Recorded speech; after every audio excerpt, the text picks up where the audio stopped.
Hello नमस्कार दोस्तों, free digital study में आपका स्वागत है। आप पढ़ रहे हैं कक्षा 12वीं एनसीईआरटी गणित, जिसमें आप अध्याय 1 संबंध एवं फलन पर आधारित जो है विविध प्रश्नावली का 8वां क्वेश्चन देखेंगे।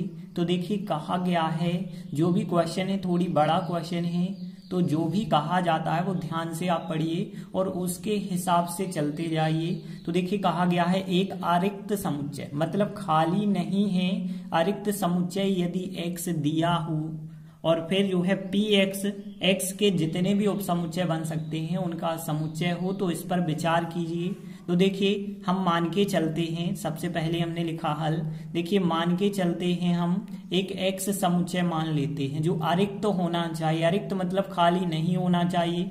तो मान के चले हम 1 2, हमने 2 अवयव ही लिए इस समुच्चय में। अरिक्त मतलब खाली नहीं आपको लेना हो, ज्यादा बड़ा भी नहीं हम ले रहे हैं, छोटा सा लिया है हमने समुच्चय जो है 1 2।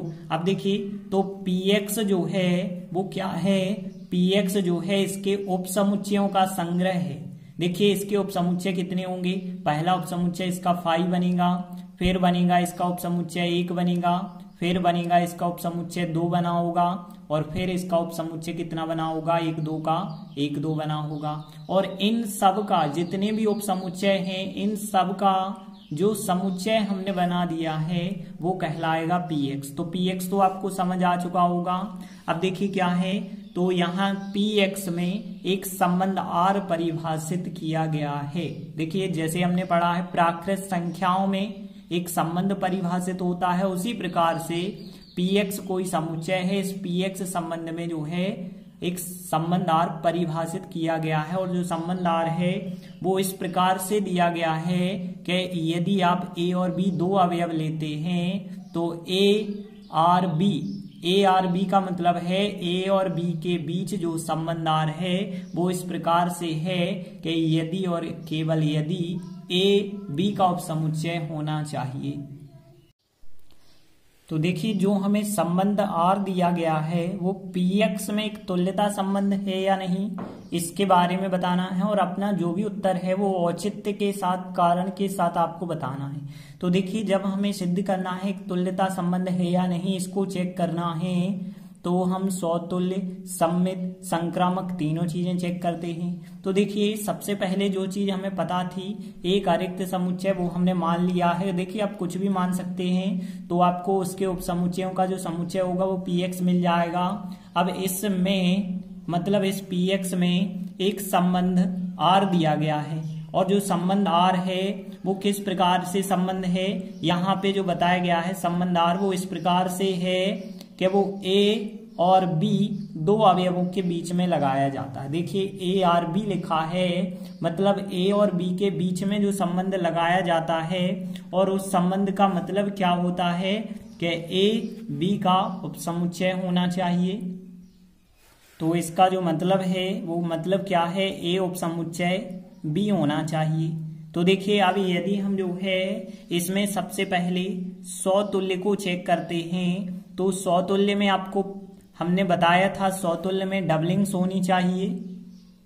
एक बार और आप देख लें, सौतुल्य का मतलब प्रत्येक डबलिंग r के अंतर्गत होनी चाहिए, और सममित का मतलब यदि कोई a भी r के अंतर्गत लिया है तो ba भी r के अंतर्गत होना चाहिए, और संक्रामक में यदि आपने a b b c 2 अवयव r के अंतर्गत लिए हैं तो उनका जो रिजल्ट होगा ac वह भी r के अंतर्गत होना चाहिए। तो यहाँ पे हम जो है सौतुल्य चेक करेंगे, तो सौतुल्य के लिए हमें क्या करना होगा, a और a के बीच जो है संबंध लगाना होगा। समान अवयव के बीच हम संबंध लगाते हैं। तो यहाँ पे हम देखें कि सौतुल्य में यदि आप a का मान निकालते हैं तो क्या निकलेगा, देखिए a और b का मतलब है a b का उपसमुच्चय होता है, और a का मतलब क्या है कि a उपसमुच्चय होगा a का। तो देखिए यहाँ a उपसमुच्चय a का होता है या नहीं होता है आपको पता होना चाहिए। तो देखिए यदि आप a का मान 1 2 लेते हैं तो 1 2 का उपसमुच्चय होगा कि नहीं होगा, तो बिल्कुल होता है, क्योंकि यदि कोई समुच्चय 1 2 है तो एक उसका खुद वही का वही उपसमुच्चय होता है। तो यहाँ a का उपसमुच्चय होता है। तो देखिए हमने लिखा क्योंकि प्रत्येक समुच्चय स्वयं का उपसमुच्चय होता है तो इस वजह से ए उपसमुच्चय रहेगा ए का, और जब ए उपसमुच्चय ए का है तो मतलब जो डबलिंग्स वाले अवयव होंगे वह आर के अंतर्गत होंगे। तो फिर हम कह सकते हैं कहता है जो संबंध आर होगा समतुल्य होगा या समतुल्य है। तो समतुल्य तो हमें पता चल चुका है। अब यदि हम बात करें सममित की तो देखिए सममित कैसे, ए बी कोई अवयव आर के अंतर्गत होना चाहिए तो उनका अपोजिट भी आर के अंतर्गत होना चाहिए। तो हम लिखेंगे यदि हमने ए बी अवयव जो है आर के अंतर्गत लिया है, मतलब ए आर बी जो है हमने लिया है, और हम दर्शाएंगे उसका अपोजिट भी होगा कि नहीं होगा। तो देखिए ए आर बी यदि हमने लिया है तो ए आर बी का मतलब क्या है, ए बी का उपसमुच्चय होगा। अब देखें तथा यदि हम देखें बी आर ए का मतलब क्या है, बी आर ए का मतलब क्या बी उपसमुच्चय होगा ए का। तो यहाँ पे एक चीज देखिए, ए और बी के ऐसे मान कौन से होंगे कि जब जो है यदि ए का मान हम 1 ले लेते हैं और बी का मान जो है 1 2 ले लेते हैं, तो देखिए यहाँ यदि ए उपसमुच्चय बी का है तो आप पलट के ऐसा नहीं कह सकते कि बी उपसमुच्चय ए का होगा। तो हम यहाँ पे लिखेंगे चूंकि ए उपसमुच्चय बी और बी उपसमुच्चय ए बराबर नहीं होते हैं, अतः जो आर संबंध होगा सममित नहीं होगा। तो हमने लिखा आता है आर जो संबंध है सममित नहीं है। इसके बाद यदि हम बात करें संक्रामक की तो देखिए संक्रामक में कौन सा नियम होता है, पहले तो आपको लिखना पड़ेगा कि यदि हम ए और बी के बीच संक्रिया लगाएं, मतलब ए बी आर के अंतर्गत हो जाए, बी सी भी आर के अंतर्गत हो जाए, तो फिर उनका जो रिजल्ट होना चाहिए ए सी वह भी आर के अंतर्गत आना चाहिए। ऐसा होगा कि नहीं होगा। तो हमने लिखा यदि ए आर बी जो है आर के अंतर्गत लिया है, इसका मतलब है कि ए जो है बी का उपसमुच्चय होगा, और यदि हमने यह अवयव आर के अंतर्गत लिया है तो इसका मतलब होगा कि यहाँ पे बी उपसमुच्चय है सी का। तो यहाँ भी यदि आप देखें, देखिए ए बी का उपसमुच्चय है, बी सी का उपसमुच्चय है, तो निश्चित ही हम कह सकते हैं कि जो ए होगा सी का उपसमुच्चय बिल्कुल होगा, यह बात भी बिल्कुल सत्य हो जाएगी। तो फिर हम कह सकते हैं कि अतः जो संबंध आर है संक्रामक है। तो इस प्रकार से देखिए हमने समतुल्य, सममित, संक्रामक तीनों चीजें जब चेक कर ली हैं तो समतुल्य है, सममित नहीं है और संक्रामक है। और हमने आपको बताया था तुल्यता संबंध कब होता है, जब समतुल्य, सममित, संक्रामक हो जाना चाहिए। तो यहाँ भी यदि हम देखें तो समतुल्य संक्रामक तो है लेकिन सममित नहीं है, तो हम कह सकते हैं अतः जो संबंध आर है, संबंध आर पी एक्स में समतुल्य है, सममित नहीं है, संक्रामक है। तो इस आधार पे हम कह सकते हैं जो संबंध आर होगा पी एक्स में एक तुल्यता संबंध नहीं है। यही आपको बताना था कि तुल्यता संबंध है या नहीं है, तो यहाँ पे हम बता सकते हैं। तो इस प्रकार से आप अंत में लिख सकते हैं, इस प्रकार जो संबंध आर है वो पी एक्स समुच्चय में एक तुल्यता संबंध नहीं है। देखिए अगला 9वां क्वेश्चन दिया गया है, किसी प्रदत्त अरिक्त समुच्चय x की बात कर रहे हैं। जैसा हमने पिछले क्वेश्चन में अरिक्त समुच्चय देखा था वैसा हम इसमें भी मान सकते हैं। एक द्विआधारी संक्रिया की बात हो रही है जो स्टार है px से px पर है, और px क्या होता है, px जो होता है x के सभी उपसमुच्चयों का संग्रह, या फिर यहाँ पे बताया गया है कि जो px है समुच्चय x का घात समुच्चय है। घात समुच्चय का मतलब भी होता है सभी उपसमुच्चयों का संग्रह। तो यहाँ पे भी हमें सवाल में जो कुछ दिया है पहले तो हम मान के चलते हैं। तो देखिए यदि हम मान के चलते हैं कि x जो अरिक्त समुच्चय है उसमें दो अवयव 1 2 हैं। अब यदि हमने मान लिए हैं तो जो इनका जो घात समुच्चय बना होगा px क्या बना होगा, इसके उपसमुच्चयों का संग्रह। पहला उपसमुच्चय फाई होता है, फिर एक एक अवयव आप लिखते हैं, 1 होगा 2 होगा, फिर आप डबल लिख देते हैं तो 1 2 का 1 2 ही होगा। तो देखिए px का मान भी हमें पता चल चुका है। अब देखिए इस px में, देखिए एक px में एक द्विआधारी संक्रिया बताई गई है, तो हमने लिखा। अब देखिए px में हमें बताया गया है एक द्विआधारी संक्रिया है, तो देखिए px में एक द्विआधारी संक्रिया जो स्टार है वो इस प्रकार से है कि px क्रॉस px से px में। इसका मतलब क्या है कि यदि आप पहला अवयव px से लेते हैं, समझ लीजिए ये चल रहा है px, और दूसरा अवयव px से लेते हैं तो उनका आंसर भी हमें इसी px से मिलेगा। जैसे हम देखते हैं प्राकृत संख्याओं से, रियल नंबर से, ऐसा हमने पढ़ा है। जैसे पहला अवयव रियल नंबर से, दूसरा अवयव रियल नंबर से, तो उनका आंसर भी रियल नंबर से मिलेगा।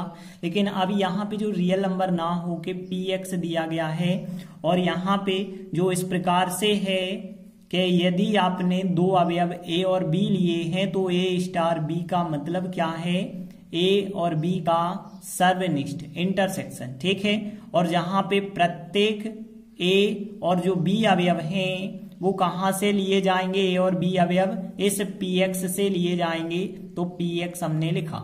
मतलब देखिए यदि आप जो है पहला अवयव यदि चुनते हैं 1 और दूसरा अवयव यदि आप चुनते हैं समझ लीजिए 1 2, तो फिर इसका और इसका आपको सर्वनिष्ठ निकालना होगा। जो सर्वनिष्ठ आएगा वही इसका आंसर होगा। अब देखिए हमें क्या सिद्ध करना है, सिद्ध करना है कि इस संक्रिया का जो तत्समक अवयव होगा वो स्वयं x होगा। मतलब यहाँ तत्समक अवयव x होगा, ऐसा हमें सिद्ध करना है। और उसके बाद और px में व्युत्क्रमणीय जो अवयव होगा वह भी केवल x होगा, ऐसा हमें सिद्ध करना है।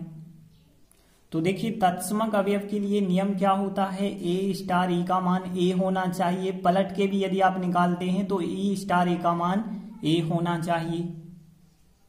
तो कहने का अर्थ है यदि किसी अवयव के साथ संक्रिया लगाते हैं वही का वही आंसर आ जाए तो उसे तत्समक अवयव आप कहेंगे। तो देखिए यहाँ पे हम कह सकते हैं a का हम किसके साथ संक्रिया लगाएं कि आपको आंसर जो है ए ही प्राप्त हो जाए, क्योंकि यहाँ कैपिटल ए के द्वारा आपको दर्शाना है। तो देखिए जिस अवयव के साथ आप लगाएंगे वो अवयव जो है क्या कहलाएगा, तत्समक अवयव कहलाएगा। तो देखिए यदि आप ए का मान समझ लीजिए, यदि हमने क्या लिया है, 1 लिया है, ध्यान देना ए का अवयव 1 लिया है, तो 1 का आप किसके साथ संक्रिया लगाएंगे, किस समुच्चय के साथ संक्रिया लगाएंगे कि आंसर आपको 1 ही प्राप्त हो जाए। ध्यान देना, तो यहाँ 1 का जो है जब 1 ही आंसर आपको चाहिए तो यहाँ पे आपके पास जो यहाँ तत्समक अवयव होगा वो क्या हो सकता है।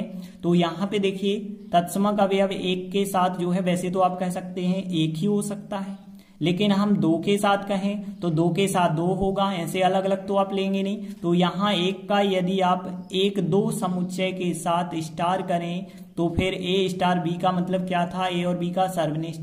1 और 1 2 का सर्वनिष्ठ 1 आएगा, बिल्कुल सही है। यदि आप 1 2 का यदि आप 1 के साथ सर्वनिष्ठ निकालोगे तब भी तो 1 आएगा। तो यहाँ कहने का मतलब है कि a का यदि आप और जो 1 2 समुच्चय है वही तो आपका x है, तो a का यदि आप x के साथ स्टार कर रहे हैं तो आपको आंसर a प्राप्त हो रहा है। मतलब x जो है एक तत्समक अवयव है।